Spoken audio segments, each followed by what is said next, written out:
السلام علیکم ورحمۃ اللہ وبرکاتہ۔ وہ آیتیں جو قرآن کریم میں مشرکوں کے لیے نازل ہوئی ہیں، انہیں مسلمانوں پر چسپاں کرنا ایک اتنا گھناؤنا کام ہے کہ جس کی انتہا کوئی نہیں۔ ہم دیکھتے ہیں کہ وہابی اہل حدیث حضرات جو ہیں وہ بعض قرآنی آیات جو مشرکوں کے لیے آئی ہیں انہیں سنیوں پر چسپاں کرتے ہیں، اور اس سے بڑا قرآن کریم کو مسکوٹنگ قرآن جو ہے نا، وہ میں جو آپ سے بار بار کہتا ہوں کہ حد ہے۔ اسی لیے ایک بھائی نے سوال بھیجا ہے کہ سر یہ جو سورہ حج کی آیہ نمبر 73 ہے، یہ وہابی حضرات ہمیں سنا کے کہتے ہیں کہ یہ دیکھو تمہارے لیے آیت ہے، انا للہ و انا الیہ راجعون۔ حالانکہ اس آیہ مبارکہ کا مصداق وہ لوگ ہیں جو بت پرست، یعنی یہ حد درجے کا آپ کہتے ہیں ظلم ہے کہ قرآن کی آیت کے ساتھ کھلواڑ ہے کہ اسے مسلمانوں پر چسپاں کیا جائے وہ آیتیں جو کفار کے حق میں نازل۔ یہی حال پھر انجینئر مرزا ٹائپ کے لوگوں کا بھی ہے، کیونکہ یہ وہابیت سے ہی امپریسڈ ہیں، مرعوب ہیں، وہابی منبع علم ہی کو بار بار کوٹ کرتے، وہابی جو ہے جیسا البانی ہو گئے یا زبیر علی زئی ہو گئے، ان کو بار بار کوٹ کرنا اور انہی کے دلائل سے استدلال کرنا۔ اور تو بہرحال اسی پر آج ہم بات کریں گے کہ قرآن کریم کی جو آیہ مبارکہ ہے سورہ حج کی، جس میں اللہ فرماتا ہے کہ یا ایھا الناس، اے لوگوں، اللہ لوگوں سے مخاطب ہے، ضرب مثل، اللہ تعالی سبحانہ و تعالی یہاں پر ایک مثال بیان فرماتا ہے۔ اس لیے اللہ سبحانہ و تعالی نے یہ مثال اس لیے نہیں ہے کہ بس یہ مثال ہی ہے، بلکہ اللہ سبحانہ و تعالی نے اس کی مزید تفصیلات بھی بیان فرمائی کہ ضرب مثل فاستمعوا لہ۔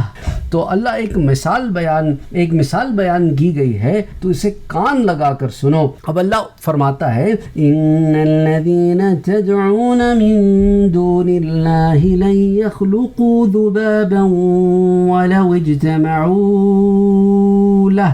اللہ فرماتا ہے تو تم بے شک اللہ کے سوا جن کی تم عبادت کرتے ہو وہ ہرگز ایک مکھی بھی پیدا نہیں کر سکیں گے اگرچہ سب اس کے لیے جمع ہو جائیں۔ اب اللہ سبحانہ و تعالی یہاں پر عبادت کی بات کرتا ہے اور یہ لوگوں کو یوں گمراہ کرتے ہیں کہ دیکھو یہاں پر تدعونا کا لفظ ہے، اور تدعونا کا مطلب جو ہے وہ دعا ہے، اور تم جو استغاثہ کرتے ہو تو گویا تم اس آیت کے مصداق ٹھہرے۔ انا للہ و انا الیہ راجعون۔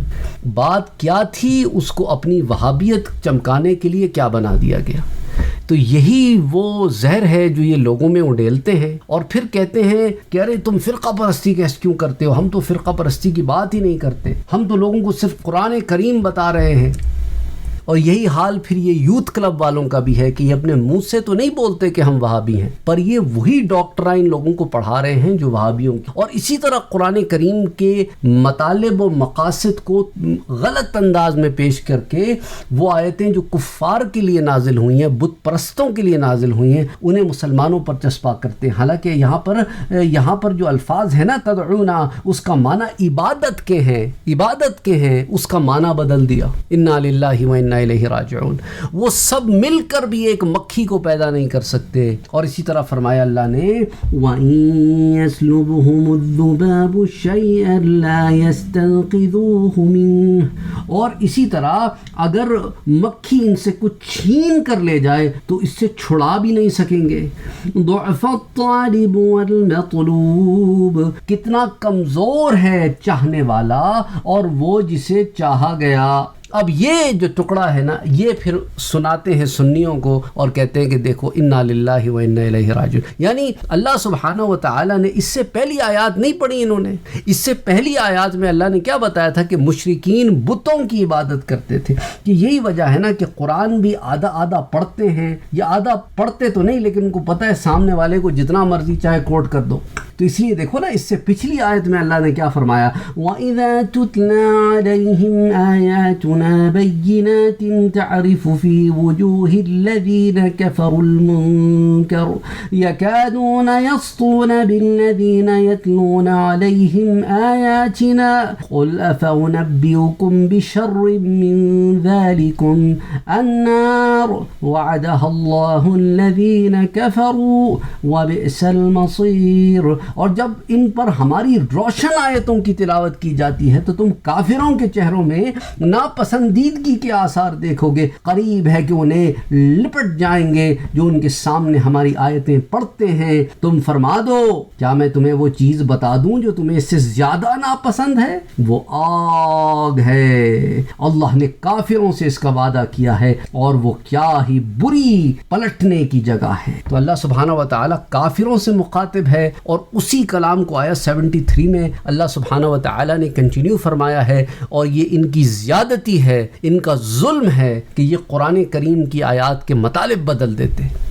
اب اس جگہ پر ایک اعتراض یہ ہوتا ہے، دیکھو نا، اس میں اللہ سبحانہ و تعالی نے مشرکین کے بتوں کی عبادت کے بارے میں ذکر کیا ہے کہ ان کے پاس اس کی کوئی دلیل نہیں ہے۔ اس آیت میں ان کی بدعقیدگی کا اللہ نے بتایا ہے اور ان کی اس بدعقیدگی کا رد فرمایا ہے۔ اب اس جگہ ایک اعتراض یہ ہوتا ہے کہ اللہ تعالیٰ نے فرمایا اے لوگوں، ایک مثال بیان کی جاتی ہے، اس کے بعد مثال میں بیان فرمایا کہ یہ بت ایک مکھی کو بھی پیدا نہیں کر سکتے، اور اگر ان سے مکھی کوئی چیز چھین کر لے جائے تو یہ اس سے اس چیز کو واپس نہیں لے سکتے۔ حالانکہ جو ذکر فرمایا ہے کہ یہ کوئی ضرب المثل نہیں ہے، پھر اللہ نے کیسے فرمایا کہ ایک مثال بیان کی جاتی ہے؟ تو اس کا جواب یہ ہے کہ مثال کسی عجیب و غریب نکتے پر مبنی ہوتی ہے۔ اب دیکھیں نا، اگر آپ نے کبھی مکھی کو غور کیا ہونا تو مکھی ایک سیکنڈ میں چٹ کر کے اس کو وہیں پر ایک سیکنڈ میں فضلہ بھی باہر نکال دیتی ہے۔ سمجھ آئی بات آپ کو؟ اس لیے اللہ نے مکھی کی مثال بیان کی، there is a scientific reason behind it۔ اس لیے مکھی کی مثال بیان کی کہ مکھی اگر کوئی چیز کھا لے تو اس سے پہلے کہ آپ اس سے وہ چیز واپس لیں، وہ اس کو فارغ کر کے اپنے سسٹم میں سے نکال بھی چکی ہوتی ہے۔ تو اس لیے فرمایا کہ یہ سب مل کر ایک مکھی جیسی معمولی چیز بھی پیدا نہیں کر سکتے جو کہیں پہ بھی کبھی بھی پیدا ہو جاتی ہے، اور سب مل کر بت مکھی کو پیدا بھی نہیں کر سکتے، اور اگر کوئی مکھی جو ہے ان سے کچھ لے تو اسے واپس بھی نہیں لا سکتے۔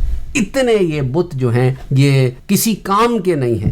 اچھا، ایک اور اعتراض یہاں پر وہ یہ ہوتا ہے کہ اس دلیل سے معلوم ہوتا ہے کہ یہ بت زندہ اور متصرف نہیں ہیں، اور مشرکین ان بتوں کی اس اعتقاد سے عبادت نہیں کرتے تھے کہ یہ زندہ ہیں اور اس کائنات میں تصرف کرنے پر قادر ہیں، بلکہ وہ اس اعتقاد سے ان کی تعظیم اور عبادت کرتے تھے کہ دراصل یہ بت ان کے معبودوں کی تصویر ہیں۔ ان میں سے بعض ستاروں اور سیاروں کو خدا مانتے تھے، اور ان کا اعتقاد یہ تھا کہ ستارے نفع اور نقصان پہنچانے پر قادر ہیں، اور ان میں سے بعض فرشتوں کو خدا مانتے تھے، اور ان کا اعتقاد تھا کہ فرشتے نفع اور نقصان پہنچانے پر قادر ہیں، اور بعض کا اعتقاد تھا کہ انبیاء علیہم السلام خدا ہیں، معاذ اللہ، استغفر اللہ العظیم۔ سو انہوں نے حضرت عیسیٰ اور حضرت عزیر کی صورتیں بنا کر ان کی پرستش کرتے تھے، اور بعض کا عقیدہ یہ تھا کہ پچھلی امتوں میں کچھ نیک لوگ گزرے تھے جیسے لات، منات، عزا اور حبل وغیرہ، تو انہوں نے اپنے خیال میں ان کی صورتوں کے موافق بت بنا لی، اور یہ اعتقاد رکھتے تھے کہ جن کی صورتوں کی تعظیم اور عبادت کرتے ہیں وہ اس تعظیم اور عبادت سے خوش ہوں گے اور ان کو اپنا مقرب بنا لیں گے۔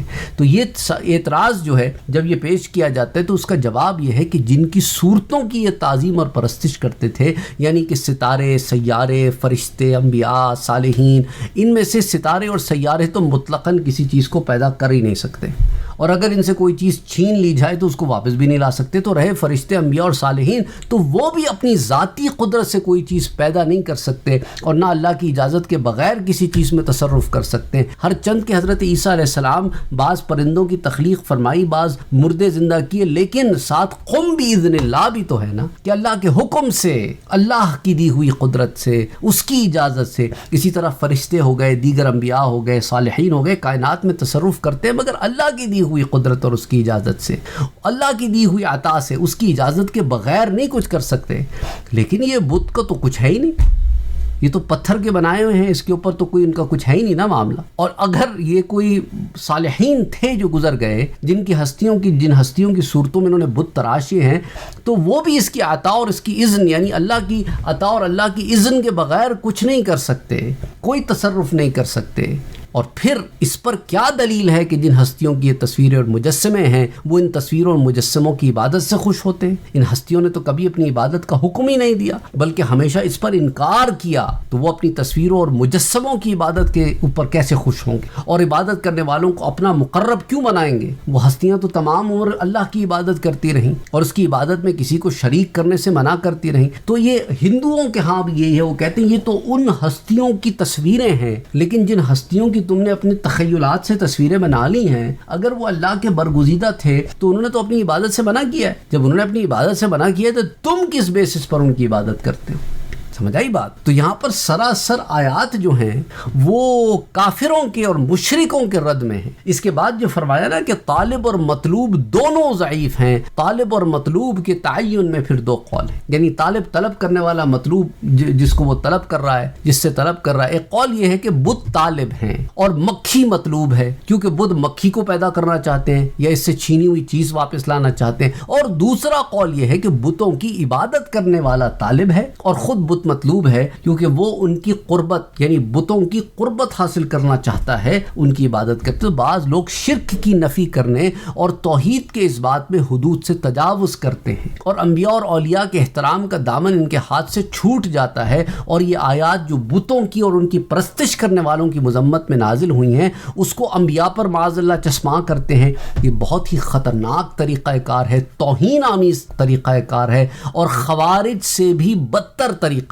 کار ہے. اور حضرت عبداللہ ابن عمر رضی اللہ تعالی عنہ خوارج کو اللہ کی مخلوق میں سب سے بدتر قرار دیتے تھے، اور فرماتے تھے جو آیات کفار کے متعلق نازل ہوئی ہیں یہ ان کو مومنوں پر چسپاں کرتے ہیں. صحیح بخاری کی یہ روایت ہے، کتاب یہ جو ہے نا باب ہے اس میں قتل الخوارج او الملحدین میں، تو اس کے اندر جو ہے یہ حدیث آتی ہے. تو اب آپ اس سے اندازہ کریں جو خوارج والا طرز عمل ہے. اس لیے جب یہ اس قسم کی حرکتیں کرتے ہیں کہ مشرکوں والی آیتیں جو ہیں وہ مسلمانوں پر چسپاں کرتے ہیں، تو پھر ہمیں کہنا پڑتا ہے کہ کیا تم خارجی ہو؟ تم سے تو خارجیت کی بو آ رہی ہے، کیونکہ تم نے مسلمانوں پر وہ کافروں والی آیتیں چسپاں کرنا شروع کر دی ہیں. تم نے انبیاء کو بت قرار دے دیا ہے معاذ اللہ، تم نے صالحین کو بت بنا دیا ہے معاذ اللہ، استغفر اللہ العظیم. تو یہ ان کے ہاں سے ایک طریقے سے ان کو سمجھ نہیں آتا کہ یہ دو دھاری تلوار لیے پھرتے ہیں اور دونوں دھاریں ان پر ہی آ جاتی ہیں. کفار کی آیات کو مومنوں پر چسپاں کرنے والے جب مخلوق میں سب سے بدتر ہے تو ان کی برائی اور بدعقیدگی کا کیا عالم ہوگا؟ اب آپ اس سے اندازہ کریں. تو اللہ سبحانہ و تعالی ان کے فتنوں سے محفوظ رکھے، کیونکہ یہ اسی طرح وہ لوگ جنہیں علم نہیں ہوتا نا، انہیں قرآن کریم کی آیات کے غلط مطالب، غلط مفاہیم، غلط تراجم بتا کر گمراہ کرنے کی کوشش کرتے ہیں، اور پھر سنیوں سے کہتے ہیں کہ تم لوگ جو ہے وہ ایسا کرتے ہو ویسا کرتے ہو. حالانکہ یہ کتنا بڑا ظلم ہے کہ وہ آیتیں جو مشرکوں کے لیے نازل ہوئی ہوں انہیں مسلمانوں پر چسپا کر کے مسلمانوں کو کہتے ہیں ہم نے تو کسی پر کفر کے فتوے نہیں لگائے. تو یہ کیا بکواسات ہیں پھر کہ تم قرآن کریم کے مطالب بھی بدل دیتے ہو؟ تو پھر ان آیتوں کو مسلمانوں کو سنانے کا کیا مقصد ہے؟ تم انہیں کافر ہی سمجھتے ہو نا، اس لیے تو انہیں یہ آیتیں سنا رہے ہو. انا للہ و انا الیہ راجعون، معاذ اللہ، استغفر اللہ العظیم. یہ میٹھی میٹھی چھریاں کر کے حملے کرتے ہیں اور لوگوں کو ایسے دین سے خارج کرتے ہیں. اللہ ان کے فتنوں سے محفوظ رکھے. اور یہ میں آپ کو اس لیے میں اتنے سخت الفاظ استعمال کر رہا ہوں کیونکہ جو میرے پاس میسج آیا ہے اس کے اندر یہی ہے کہ ان لوگوں کو یہ آیتیں اسی طرح سنائی گئی ہیں انا للہ، اور یہ پہلی دفعہ نہیں ہو رہا ہے کہ وہ آیتیں جو کافروں کے لیے، مشرکوں کے لیے، وہ مسلمانوں پر چسپاں کی جا رہی ہیں. اللہ ہدایت دے. السلام علیکم ورحمۃ اللہ وبرکاتہ. Don't forget to like, share, comment and subscribe to Sayyid Saad Qadri.